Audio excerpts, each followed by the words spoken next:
अस्सलामुअलैकुम रहमतुल्लाहि वबरकातुहू। पारस नाविल बाय इमरान अहमद।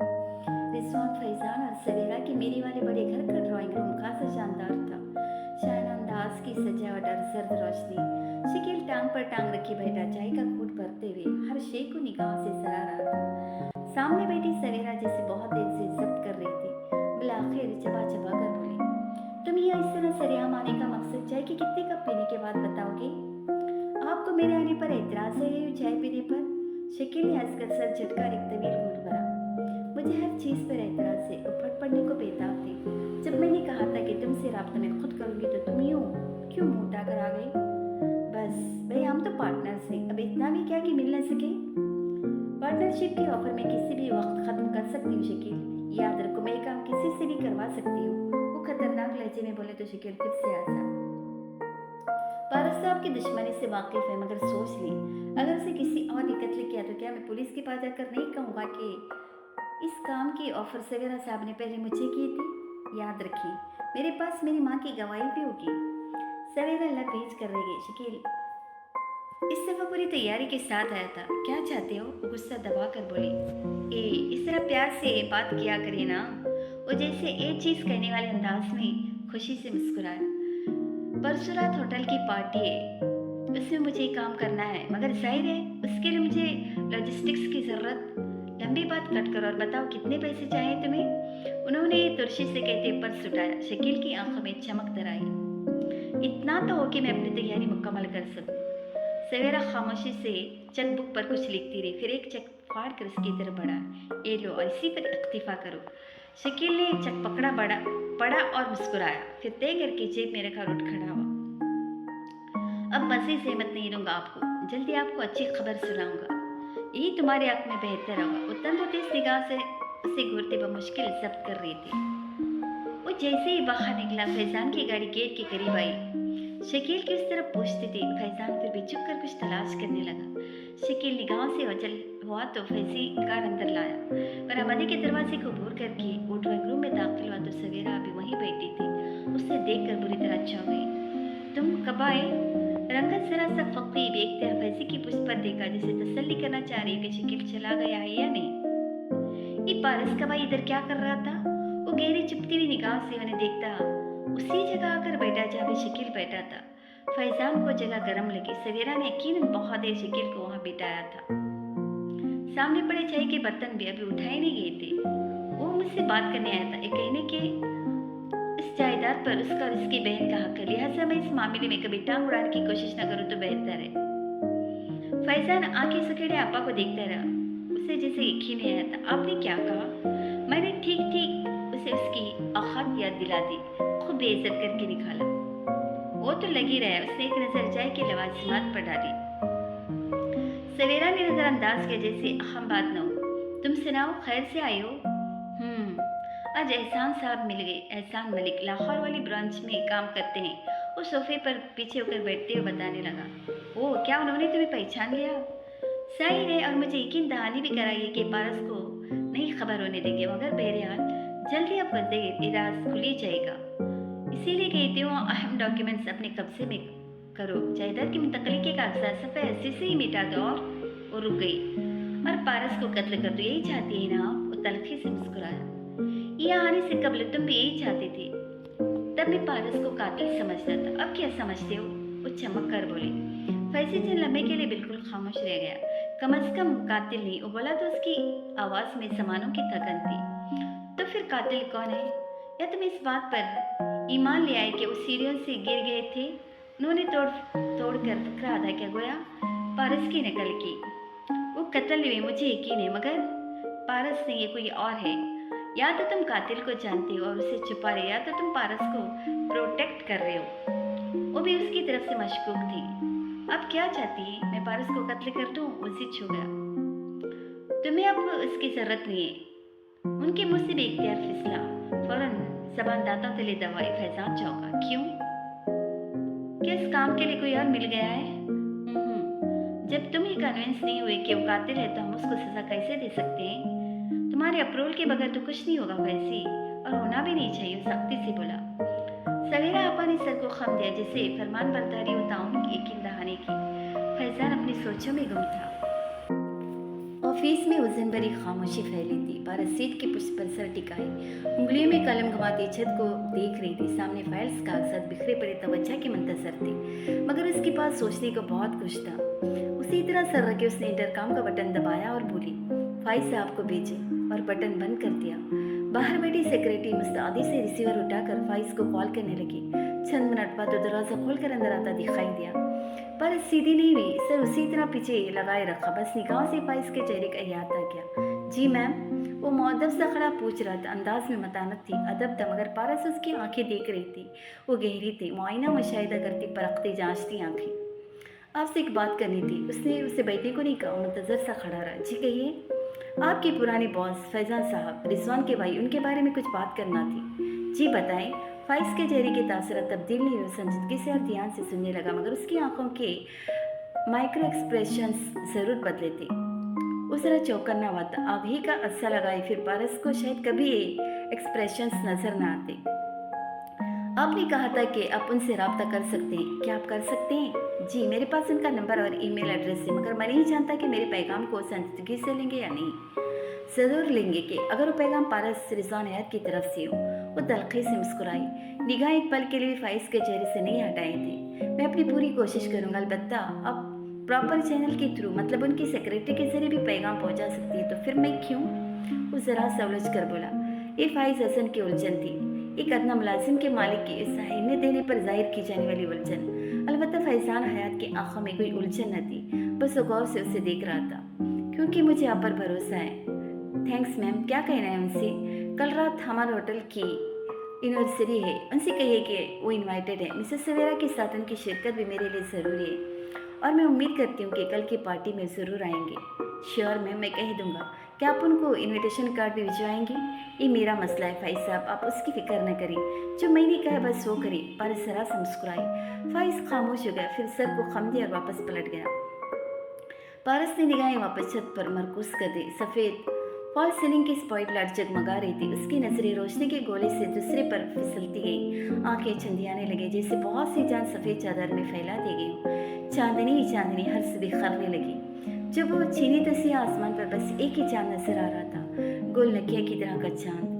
वो टेरिस की रेलिंग पर हाथ रखे खड़ी, गर्दन उठाकर चांद को देख रही थी। शाल कंधों के गिर्द सख्ती से लपेटे, नीचे ओवरकोट बंद बूट, अलबत्ता बाल खुले थे। रिजवान को उसके खुले बाल अच्छे लगते थे, और उसे रिजवान ही बहुत अच्छे लगते थे। आहट पर बेइख्तियार पारस ने गर्दन मोड़ी। रिजवान खामोशी से आकर कुर्सी पर बैठ गए थे। ये उनके बेडरूम के सामने का टेरिस था, जहाँ दूर दूर तक फैले मिर्री के पहाड़ नजर आते थे। क्या हुआ? उसने तशवीश से उनका चेहरा देखा। वो फिक्रमंद नजर आ रहे थे। कुछ नहीं, उन्होंने जबरदस्ती मुस्कुराकर नफी में सर हिलाया। पारस उनके साथ कुर्सी पर आ बैठी। छुपाना चाहे तो मैं आपकी प्राइवेसी का एहतराम करूंगी, लेकिन अगर बताना चाहे तो मैं आपके एतबार पर अच्छा महसूस करूंगी। रिजवान ने गहरी सांस लेकर कहना शुरू किया। मैंने फैजिया और सवेरा को अपनी शादी का बता दिया है। टेरिस पर खामोशी छा गई, सिर्फ चांद की चांदनी बोलती रही। तो उन्होंने क्या कहा? सवेरा बहुत गुस्सा हुई, नाराज हुई, रोने भी लग गई और फोन ठक से बंद कर दिया। मगर आपको उस बात ने परेशान नहीं किया। आप वो बताएं जिस पर आप अब अपसेट हैं। वो गौर से उनको देख रही थी। इतनी दिनों में इतना तो समझने लग गई थी उन्हें। तुम ठीक कह रही हो, मैं सवेरा की आदत का आदी हूँ, मगर फैजी उसकी वजह से आप अपसेट हैं ना? वो उनके एक तासर को नोट कर रही थी। हाँ, उन्होंने तस्लीम कर लिया। वो उसको देख भी नहीं रहे थे, बस टेरिस की रेलिंग से ऊपर देख रहे थे। क्या कहा उसने? ऊंचा बोला, गुस्सा की, नाराजगी की, धमकी, मुझे छोड़ने का हुक्म? क्या कहा उसने? वो तलखी से बोली, कुछ भी नहीं, बस हल्का सा गिरा गया जो बजा भी था, और कुछ नहीं कहा उसने, जिसे बहुत हर्ट हुआ। आप क्यों दिल पे ले रहे हैं? अगर वो उस सब में शामिल ना होता तो आपकी शादी कब की निराश हो गई होती। अगर आपका घर नहीं बसा तो उसकी वजह और लोग हैं। अब अगर बस गया तो भी वो नाराज है। वो दबे दबे गुस्से से कहने लगी, वो नाराज नहीं, वो हर्ट हुआ है। मुझे उसे बता देना चाहिए था। वो पशेमान नजर आ रहे थे, ताकि फौरन यहाँ आ जाता और हर मुमकिन तौर पर आपको मुझसे दूर करने की कोशिश करता। नतीजतन आप फिर अकेले होते। क्या ये ठीक होता? पारस, वो मेरा भाई है, मेरे बेटों जैसा है, मैं उसे जानता हूँ, मुझसे मोहब्बत करता है, तभी हर्ट हुआ है। वो आपका भाई है, बेटों जैसा है, और मैं उसे नहीं जानती, मगर मुझे ही नहीं लगता कि उससे भी आपसे इतनी मोहब्बत होगी जितनी आपको उससे है। उसे आपकी ज़रूरत है, और वो ज़्यादा अरसे आपसे नाराज़ नहीं रह सकेगा। वो थकावट से मुस्कुराए। पहली बार उसे देखा। तुम उसे नहीं जानती, वो सवेरा जैसा नहीं है, उसमें और सवेरा में बहुत फ़र्क है। वो दोनों एक ही जैसे हैं, शकील और अम्मी जैसे। हमारे रिश्ते आपस में जुड़वा है रिजवान। पारस, अगर मैं तुम्हें कहूँ कि तुम्हारा कज़न सुजा भी तुम्हारी माँ और भाई जैसा ही है, उसे भी तुम्हारी ज़रूरत थी और इसलिए दूर चला गया कि उसे तुमसे बेहतर ज़रूरत पूरी करने वाले मिल गया होगा, तो तुम्हें कैसा लगेगा? पारस बिल्कुल चुप हो गई। उसे वासिया बुरा लगा था। आपको लगता है मेरे दिल में उसके लिए जगह है? हरगिज़ नहीं, मगर तुम्हारा परसेप्शन उसके बारे में अच्छा है। तुम उसे कभी मफाद परस्त नहीं समझ सकते, लेकिन अगर तुम उससे पूछो तो वो फैज़ी से ज़्यादा मफाद परस्त है। अब तुम्हें बुरा लग रहा है, मुझे भी ऐसे ही बुरा लगता है जब तुम फैज़ी को बुरा कहती हो। वो गुस्सा नहीं हो रहे थे, बस धीमे थके हुए लहजे में समझा रहे थे। अब सुजा का फैज़ान से मुकाबला क्यों कर रहे हैं? मेरा सुजा से कोई रिश्ता नहीं है, मगर फैज़ान आपका भाई है। ठीक है, मैं उससे बुरा नहीं कहूँ, मगर मैं याद रखूँगी कि हमारी पहली तलख कलामी की वजह फैज़ान ही था। वो खफगी से बोलती उठ खड़ी हुई। और आप उसे ये भी बता दें कि आपने होटल मेरे नाम कर दिया, और जब वो भड़के तो फ़ौरन से होटल वापस ले लें, क्योंकि मुझे आप भाइयों के दरमियान की दीवार नहीं बनना। मुझे होटल नहीं चाहिए। वो तेज़ी से अंदर की तरफ मुड़ गई। पारस रिजवा ने बस मर्दके से उसे पुकारा। शायद चांद ने भी पुकारा, मगर उसने नहीं सुना। चांद की गोलटी की तनहा रह गई और फिर उसकी चांदनी फैलती गई, यहाँ तक कि सिया आसमान सफ़ेद हो गया और बहुत से चांद उस पर बिखरते गए। स्पॉट्स लाइट्स हुनूस जगमगा रही थी। पारस ने आंखें बंद कर ली। उसके चेहरे पर बेपनाह हुस्न बिखरा था। दफतन उसके मोबाइल की बीप बजी। वो कसरमंदी से सीधी बार फ़ोन देखा। आने वाला पैगाम पढ़कर वो चौंकी। मैं आपके ओपन एयर कैफ़े में आपका इंतज़ार कर रहा हूँ और ये पैगाम भेजकर फ़ोन बंद कर रहा हूँ। फ़ौरन मुझसे मिले, मुझे कुछ बात करनी है। सुजा उसकी भूमि पुरसोच अंदाज में भेज गई। चंद लम्हे जैसे उसने गौर किया, फिर सामने स्टेन में रखे दावतनामा में से एक उठाया, उस पर सुजा का नाम तहरीर किया और पर्स संभाल कर उठ खड़ी हुई। एक बात उससे भी करनी थी। रॉयल होटल के सला रेस्टोरेंट के सामने खुला टेरिस था, जिसमें ओपन एयर कैफे बना था। रेलिंग के साथ रखी मेज, कुर्सियां और चंद टहलते लोग। वहाँ खड़े होकर देखो तो दूर दूर तक पहाड़ियाँ दिखाई देती थी। सरमा में यहाँ सब बर्फ से ढका होता था और गर्मा में सब्जी से। उन पहाड़ों के लिए जिंदगी के दो ही रंग थे, सफ़ेद और सब्ज, और दोनों मुबारक थे। शुजाई कुर्सी मेज के साथ रेलिंग पे हाथ रखे झुका खड़ा दूर पहले मनाजिर को देख रहा था। उसकी ग्लासेस से झलकती आंखों में गहरी सोच की परछाइयाँ थी। फैसला कुन सोच, कतई अंदाज। आहट पे उसकी गर्दन मुड़ी। पारस कुर्सी पर बैठ रही थी, वही शाना अंदाज, टांग पे टांग रखी, पर्स नजाकत से मेज पर और एक कार्ड दोनों हाथों में पकड़े हुए आंखें सुकेट कर उसे देखने लगी।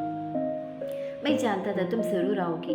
सुजा मुस्कुराकर सीधा हुआ। मुझे आना था क्योंकि मुझे भी तुमसे कुछ बात करनी थी। अगर न करनी होती तो शायद इस वक्त तुम मुझे यहाँ न देखते। वो जरा सा मुस्कुरा कर बोली। उसकी आंखें अलबत्ता नहीं मुस्कुराई थी। पहले तुम कहो। वो सामने कुर्सी खींच कर बैठा। श्योर। पारस ने जरा सा शानी उठ गई, जैसे उसे वाकई सिर्फ अपने कहने से गर्ज हो। कल रात हमारे होटल की एनिवर्सरी का फंक्शन है। मुझे लगा मुझे तुम्हें भी इनवाइट करना चाहिए। साथ ही कार्ड मेज के इनवर्स में रखा। मुझे खुशी है कि तुमने मुझे बुलाया। सुजा ने मुस्कुरा कर सर को खम दिया। चंद लम्हे खामोशी छाई रही, फिर पारस बोली, अगर तुमने कुछ कहना है तो कहो, क्योंकि मेरा शेड्यूल आज बहुत टाइट है। तुम मुझसे क्यों भागती हो पारस? भागने का रिवाज तुम्हारे यहाँ है, मेरे यहाँ नहीं। उसकी आंखों में देखकर पूरे एतमाद से बोली, मगर तुम मुझे अवॉइड कर रही हो। जब से मैं आया हूँ तुम मुझसे ठीक से मिली तक नहीं हो। हमने एक दफ़ा भी साथ बैठकर अच्छे माहौल में बात नहीं की, और हम साथ बैठकर अच्छे माहौल में बातें क्यों करें? मसलन तुम मेरे क्या हो जो इतना कुछ एक्सपेक्ट कर रहे हो? मैं तुम्हारा कजिन हूँ, तुम्हारा मंगेतर था, और हमेशा तुम्हारी जिंदगी में एक न भूले जाने वाले शख्स की तरह रहूंगा। वो जैसे गुस्से में आ गया। अपनी नाकदरी का गुस्सा है, शायद उसकी बेइतनाई का। कजिन का ताल्लुक किस्मत ने बनाया, मंगेतर का मबहम और गैर यकीनी रिश्ता चंद एक बार के कहे गए तुम्हारे और मेरे वालिदैन के अल्फाज की वजह से कुछ अर्सा कायम रहा। और ये बात कि मैं कभी तुम्हें भूल नहीं पाऊंगी तो ये भी दुरुस्त है। मैं तुम्हें बुलाना ही नहीं चाहती सुजा, क्योंकि तुम मेरी जिंदगी में इतने अहम नहीं हो कि मुझे तुम्हारी याद इतनी सताए कि मैं तुम्हें भूलने की ख्वाहिश करूं। ठीक है, तुम्हारी सारी बातें दुरुस्त। मैं हमेशा से गलत था। मैंने तुम्हारी परवाह नहीं की, तुम्हें ढूंढ नहीं सका, या फिर यूँ कहना चाहिए कि मैंने बहुत देर कर दी। लेकिन क्या तुम उस बात से इनकार कर सकती कि मैंने जो भी किया अपने और तुम्हारे लिए किया? पारस खामोश थी। उस संजीदगी से उसे देखते हुए कहने लगा, क्या तुम इस बात को झुठला सकती हो कि जब तक हम साथ थे मैंने तुम्हारे साथ कभी धोखा नहीं किया, तुम्हें इस्तेमाल नहीं किया, तुम्हारे इस्तेसाल नहीं किया? क्या तुम मुझे भी शकीला ताई की तरह लालची समझती हो? क्या तुम ऐसा समझ सकती हो?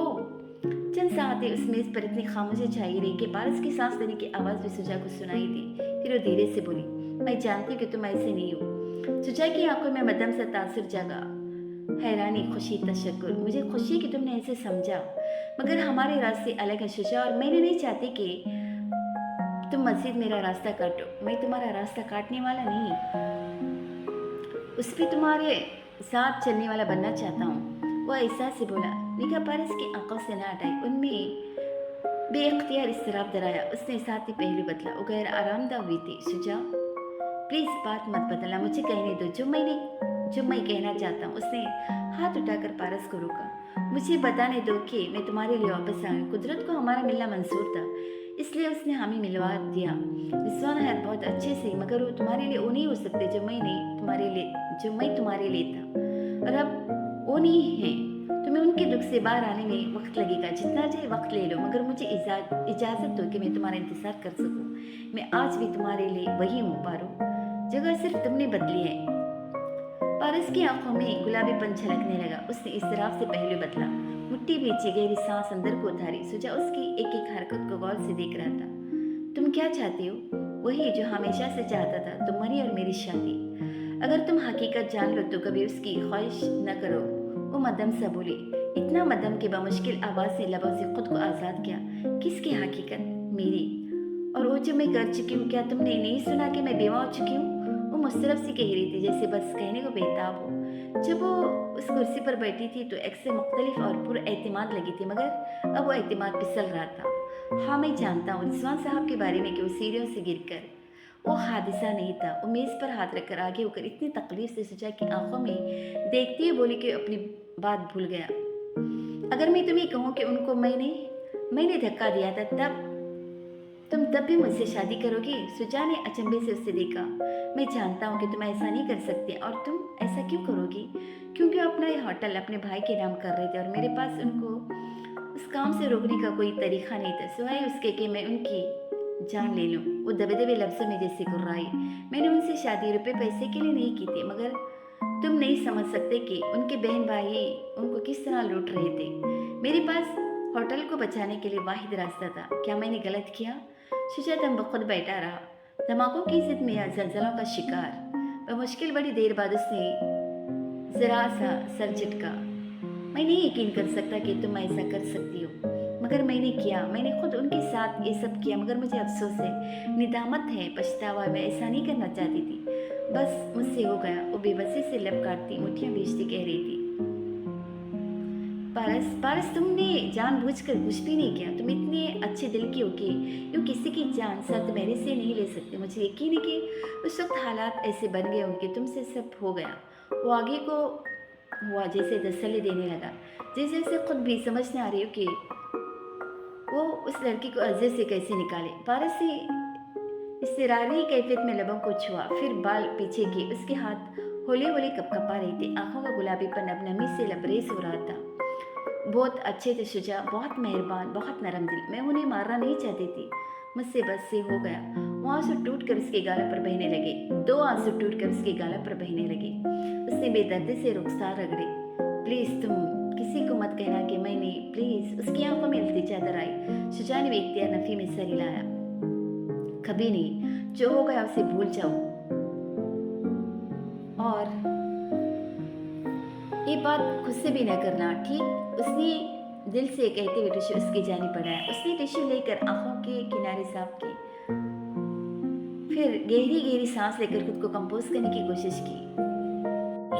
उस दिन क्या हुआ था कि तुमने ये सब? सुजा ने धीरे से अल्फाज सादा किए। सुजा ने उसके चेहरे को देखा, फिर उसके लबों को, जहां से अल्फाज निकले थे, आवाज की लहरें जो होठों से टूटकर हवा में बिखरी, और हर हर्फ अलग सिमत को उड़ने लगा, यूं नरमी से जैसे पानी पे बहता गया, धीरे धीरे, नरम नरम सा। उसने उस उड़ते हर्फ को पकड़ना चाहा तो दूर भागते गए, इतनी दूर के मौसम के रंग पुराने होने लगे। सब्जा बदल कर शब्द पर बनता गया। बाहर जैसी हवा सर्द खनकी में बदल गई। पारस ने खामोश नजरों से सामने खड़े रिजवान हयात को देखा, जो कुछ कहने के लिए अल्फाज तलाश कर रहे थे। क्या फैजान से बात कर रहे थे? उसने गुफ्तगू का आगाज किया, गोया उनकी मुश्किल आसान की। मैं उसे होटल का बता रहा था। फिर होटल? वो छिड़ गई, मगर जाहिर नहीं किया। क्या कह रहा था? उसे अच्छा नहीं लगा, कहते वो सामने सोफे पर बैठे, टांग पर टांग रखी, कहनी आर्म रिस्ट पे, गर्दन सीधी तनी हुई। पारस ने लाशौरी तौर पर कमर सीधी की, गर्दन तनी, कहनी सोफे के हत्थे पर विराजमान की। तो फिर आप ये फैसला वापस ले लें। पारस, मुझे पता है मुझे होटल किसको देना है, इसलिए हम दोबारा इस टॉपिक पे बात नहीं करेंगे। मुझे लगता है आपके बहन भाई मुझसे नफरत करने लगेंगे, इस तरह तो हमारी शादी कभी कबूल नहीं की जाएगी। पारस, जिंदगी कभी शहद और मक्खन नहीं होती, हालात हर रोज नहीं होते, कतार में एक जैसे दिन रात कभी नहीं आते। वो उसे समझा रहे थे। मैं घबरा नहीं रही, नहीं, मैं आपसे शादी करके पछता रही हूँ, क्योंकि मुझे महसूस हो रहा है कि आप मुझे गलत समझ रहे हैं। उसने जैसे बेबसी से बताना चाहा, मैं सिर्फ आपके और आपके बहन भाई के दरमियान नहीं आना चाहती। जब मैं उनके खिलाफ बात करती हूँ तो आपको बुरा लगता है, इसलिए मैं उन्हें अपने और आपके बीच की दीवार नहीं बनाना चाहती, और मैं चाहता हूँ कि तुम उनकी तरफ से अपना दिल साफ कर लो, कम से कम फैजान की तरफ से।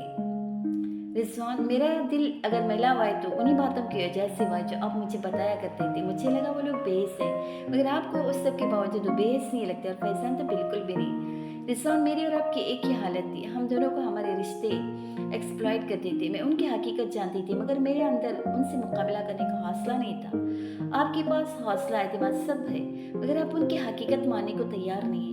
और जैसे एक ही बात कह कर थक गई थी, वो मेरे खून के रिश्ते हैं, मेरे पास उसके अलावा कोई दूसरा ऑप्शन भी नहीं है कि दरगुजर कर दो। फिर फैजान और सवेरा में फ़र्क है। फैजान मुझसे वाकई मोहब्बत करता होगा, मगर वो मौका मिलने पर आपको बैटरी ज़रूर करेगा। उसमें और शकील में कोई फ़र्क नहीं है। रिजवान, क्या हम कोई और बात नहीं कर सकते? वो जैसे थक कर बोले। पारस ने ज़रा से शानी उठ गए। आप ठोकर खा कर संभलेंगे, इसलिए मेरा कहना बेकार है। बस अब हम इस टॉपिक पर कोई बात नहीं करेंगे। ज़रा से तवक़्फ़ुफ़ के बाद वो मुस्कुराई और उठ खड़ी हुई। कॉफ़ी पिएंगे? ज़रूर। वो थकान से मुस्कुराए और सर हिलाया। उनके होठों से निकलने वाले लफ्ज़ के चारों हरफ कंपास की चारों सिमतों को उड़ने लगे, यहाँ तक कि उन्होंने कुर्रे अर्ज़ का इहाता कर लिया, फिर उससे भी दूर निकलते गए। रोशनी की रफ्तार से भी तेज़ के लम्हों में महीनों का फासला तय कर लिया। सफ़ेद चादर चटक गई और पहाड़ों पे सब्ज़ा लहलाने लगा। मैं याद नहीं करना चाहती। पारस ने टिश्यू से आंखों का कोना रगड़ा और उठ खड़ी हुई। मेरा राज रख लेना शुजा, इससे ज्यादा मैं तुमसे कुछ तवक्का नहीं करती, कहकर वो पलटी और तेज कदमों से अंदर चली गई। शुजा तन्हा बैठा रह गया। मुलाकात खत्म हुई, पूरा मिनट भी नहीं गुजरा था जब उसने अपने लिबास के अंदरूनी जेब से एक छोटा सा मोबाइल निकाला और स्टॉप का बटन दबाकर रिकॉर्डिंग बंद की। फिर एक एमएमएस तैयार किया, रिकॉर्डिंग उसमें डाली और सवेरा अर्शद के नाम से महफूज करदा नंबर पर भेज दी। मैसेज का मज़मून ये था, आपके भाई के कत्ल का मामला बिलाखिर हल हो गया। फिकत आपका एक खैर ख्वाह। 10 सेकंड बाद पैगाम की डिलीवरी रिपोर्ट वसूल हो गई। उसके चेहरे पर बेख्तियार मुस्कुराहट दर आई। मैसेज टोन पे सवेरा ने टीवी पर से नजर हटाकर मेज पर रखे मोबाइल को देखा। उसमें उनकी पाकिस्तानी सिम थी, जिसका नंबर पिछले कई साल से एक ही था, और जब वो लोगों के पास नहीं था। उन्होंने रिमोट रखा और मोबाइल उठाया। एमएमएस मौसूल हुआ था। सवेरा ने उसे खोला। Audio file. उन्होंने उसे प्ले किया। वो लोगों की गुफ्तगू। एक पारस, दूसरा कोई नामालूम मर्द। शादी के ऑफर के जवाब में पारस का किया गया एतराफ़ जुर्म। सवेरा जैसे जैसे सुनती गई हक तक बैठी रह गई। रिकॉर्डिंग खत्म हुई तो उन्होंने बेइख्तियार उसे रिप्ले किया। 1 2 3 पूरे 4 बार उन्होंने गुफ्तगू सुनी। गो कि उनको हमेशा से पारस पर शक था, मगर शक की तस्दीक हमेशा नए सिरे से हैरान किया करती है। वो दम बखुद रह गई थे। रिकॉर्डिंग के असर से निकले तो बेइख्तियार एक फ़ोन मिलाया। फैजी, फ़ौरन मेरे पास आओ, मेरे पास तुम्हें दिखाने बल्कि सुनाने के लिए कुछ है। पारस कार की पिछली सीट पर बैठी तो ड्राइवर ने बड़े एहतराम से दरवाजा बंद किया और खुद आगे जाकर स्टीयरिंग व्हील संभाला। गाड़ी के इंजन की हरारत के साथ ही पारस ने फ़ोन पर एक नंबर मिलाया और मोबाइल कान से लगाया। एहसान साहब, मुझे कल की पार्टी के हवाले से बात करनी थी। जी कहिए मैम, मुझे कुछ तब्दीली करनी है फॉर्मेट में। मैं सुन रहा हूँ, बताएं। पारस ने कहना शुरू किया। उसने अभी 3 फिक्रे ही बोले थे कि ड्राइवर ने बेख्तियार बैकव्यू मिरर में सिर से देखा। हैरानी और अचंभे से बोलती गई और ड्राइवर बार बार उसे देखता गया। अरे श्योर मैडम कि एक अच्छा आइडिया है। उसकी बात खत्म हुई तो बहुत देर बाद एहसान साहब बोल पाए। मुझे नहीं याद अगर मैंने इजहार राय की दरख्वास्त की थी। मैंने सिर्फ अमल दरामद का कहा था। खुदा हाफिज। उसने मोबाइल रखा और खिड़की के पार देखने लगी। उसकी आंखों में सोच की गहरी परछाइयां थी। सवेरा ने स्टॉप का बटन दबाकर रिकॉर्डिंग बंद की। फिर सामने बैठे फैजान को देखा। वो बिल्कुल चुप हो गया था। ये भेजी किसने? वहाँ की सुकेड़ कर आपा को देखता पूछने लगा। जिसने भी भेजी हो, हमें क्या? तुम ये तो देखो कि हमारे पारस के खिलाफ इतना बड़ा सबूत लग गया है। आपा जैसे उसके सवाल पर बदमिजाजी। सबसे अहम बात यह है कि किसने भेजी है। मुझे ये टेलीफोन कॉल नहीं लग रही है। सामने बैठकर बात की गई है, मगर उन दोनों के इतने करीब कौन हो सकता है जो उनकी गुफ्तगू रिकॉर्ड करे? वो पुरसोच अंदाज में कह रहा था। फैसी जो भी हो, हमें क्या? नहीं, ये कौन है जो हमारा इतना हमदर्द है कि हमारी वो मदद करे? उसका क्या मकसद है? वो सिर्फ हमारी मदद करना चाह रहा होगा, मगर क्यों? उसका इसमें क्या फ़ायदा? यहाँ बिना मफाद के कोई कुछ नहीं करता। सवेरा आपा को अब गुस्सा आने लगा। वो कुछ और बात कर रही थी और फैजान कुछ और कह रहा था। फैजी, तुम्हें इससे फ़र्क नहीं पड़ता कि पारस क्या कह रही है? तुम बेचने वाले के पीछे पड़ गए हो। फ़र्क तब पड़ेगा जब मुझे यकीन हो जाएगा कि असली रिकॉर्डिंग है। वो बेपरवाह अंदाज में कहता, सोफे की पुष्टि से टेक लगाकर बैठा जैसे उसे वाकई फ़र्क न पड़ता। क्या तुम्हें जाली लगती है? सवेरा आपा को शौक लगा। मेरा नहीं ख्याल कि पारस ने भाई जी को कत्ल किया है, मगर बिलफर्ज से आड़े असली है। तब भी कोई इतनी आसानी से उनकी गुफ्तगू कैसे रिकॉर्ड कर सकता है? सिवाय इसके के वजह से खुद भी चौंका। ये शायद सुजाने की हो। कौन सुजा? सवेरा आपा बेख्तियार आगे घूमी। यही जो इसमें बोल रहा है, पारस का कजिन। लेकिन उसको ये हमें देकर क्या फ़ायदा होगा? उसे तो पारस को प्रोटेक्ट करना चाहिए क्योंकि वो उससे शादी करना चाहता है। उस सूरत में सारी दौलत का मालिक बन जाएगा। वो अपने हाथ आई पारस सीन क्यों गवाएगा? बस फैसी, सवेरा आपा का जब्त जवाब दी गया। तुम्हें बताओ कि हमें इस ऑडियो का क्या करना है? उसने जैसे सुना ही नहीं। ये शुजाइए, ये बेयकीनन हमसे कुछ चाहता है। बहरहाल इस ऑडियो को हम अभी संभाल कर रखेंगे ताकि वक्त आने पर इस्तेमाल कर सकें। सवेरा आपा के चेहरे पर बदमज़गी फैली है। उनकी तवक्का के बरखिलाफ था। क्या हम इसको पारस के हवाले ना करें? मेरा मतलब एक कॉपी उसको भिजवा न दे ताकि वो जान ले कि हम उसकी हकीकत से बाखबर है। और आपा, जो मैं कह रहा हूँ करें बस। उसने हाथ उठाकर उन्हें बोलने से रोक दिया। वो बेबसी से उसे देखती रह गई। कम अज कम कल रात की पार्टी तक आप कुछ न करें। क्यों? कल की पार्टी में अहम क्या है? बजाय कुछ भी नहीं, मगर मेरी गट फीलिंग कहती कि कुछ होने वाला है। आखिर पारस ने फैजान हयात को मदऊ किया है, उसकी कोई वजह जरूर है। वो उठा तो सवेरा ने बेख्तियार उसे सर उठाकर देखा। तुम कहाँ चले? खाना खा कर जाओ। मुझे पारस को कॉल करनी है। वो मोबाइल पर नंबर मिला था, बाहर निकल गया। उसके जाते ही सवेरा ने अपना फ़ोन उठाया और एक नंबर डायल किया। हुक्म कीजिए मैडम जी। शकील का मानी खैस लहजा उससे लग गई, मगर जब्त कर लिया। तुम्हारी तैयारी मुकम्मल है? जी एकदम मुकम्मल। मगर क्या कोई नई बात हुई है? उनके लहजे से झलकती परेशानी से परेशान कर गई। हाँ, हमें पारस के खिलाफ कुछ मिला है। हमें मतलब मुझे? तो फिर उसे नहीं मारना? सवेरा ने एक लम्हा, बस एक लम्हा लिया सोचने में, फिर बोली, हमारा प्लान नहीं बदलेगा, वैसे ही आगे चलेगा जैसे हमने सोचा था। उनका लहजा फैसला कुन था। शकील जैसे शांत हो गया। बाहर लॉन में खड़ा फैजान मोबाइल कान से लगाए टहलता हुआ कह रहा था, जी मैम, मेरी उनसे बात हो गई थी, आपका पैगाम दे दिया। गुड। उन्होंने आगे से क्या कहा? पारस ने चंद लम्हों के तवक़्फ़ुफ़ के बाद पूछा। कुछ भी नहीं, खामोश हो गई। मज़ीद कुछ मैम? वो ताबदारी से पूछने लगा। मुझे उनका जवाब मिल गया है, मज़ीद कुछ नहीं। Vice thanks. पारस ने कॉल काट दी। फैज़ान ने आहिस्ता से फ़ोन कान से हटाया। वो जैसे गहरे मखमसे में उलझा था। फैरोज़ा माई ने कमरे के खुले दरवाजे से अंदर झाँका। बिस्तर की पायती पे बैठा शकील नोट गिन रहा था। माँ को आते देखकर जल्दी जल्दी नोट समेटे और वॉलेट में डाले। फैरोज़ा मशकूक नज़रों से उसे देखती अंदर आई। और तू तो कहता है मैं तेरे पास फूटी कोड़ी नहीं है? झूठ नहीं कहता, उसने बदमिज़ा होकर कहते वॉलेट जेब में डाला। फिर ये पैसे कहाँ से आए? सवेरा मैडम ने दिए हैं। कमरे में बोझल से खामोशी छा गई। फैरोज़ा माई के चेहरे पर मुजरिमाना इस्तिराब फैल गया। तो वाकई पारू को मारने जा रहा है? और कुछ फिक्रे फैरोज़ा माई भी एक दफ़ा में अदा नहीं कर सकती थी। मैं नहीं, हम। शकील ने बगौर से देखते पुरअज़्म अंदाज में दोहराया। और याद रखना अम्मी, अगर फंसे तो दोनों फंसेंगे। अल्लाह न करे, वो दहल कर बोली। तो बस फिक्र न कर और देखती जा कि मैं क्या करता हूँ। उसने बेनियाजी से कहते बाजों का तकिया बनाकर बेड ग्राउंड से सर टिकाया। वो सवेरा, वो मुकर तो नहीं जाएगी कहीं? उसकी ऐसी हिम्मत नहीं है। मैंने एहतियातन अपनी और इसकी सारी गुफ्तगू टैप कर रखी है। अगर उसने मुझे डील क्रॉस करने की कोशिश की तो सारी उम्र भुगतेगी, मगर तू कैसे करेगा ये सब? वो अभी तक फिक्रमंद थी। शश, दीवारों के भी कान होते ही उसने माँ को तंबिया की। फिरोजा ने इधर उधर देखकर खामोश हो गई। बस तो कल शाम की पार्टी का इंतजार कर अम्मी, वो टेक लगाए छत को देखता मुस्कुराते हुए कह रहा था। फिरोजा माई ने मुस्कुराने की कोशिश की, मगर उसका चेहरा अंदेशों से भरा था।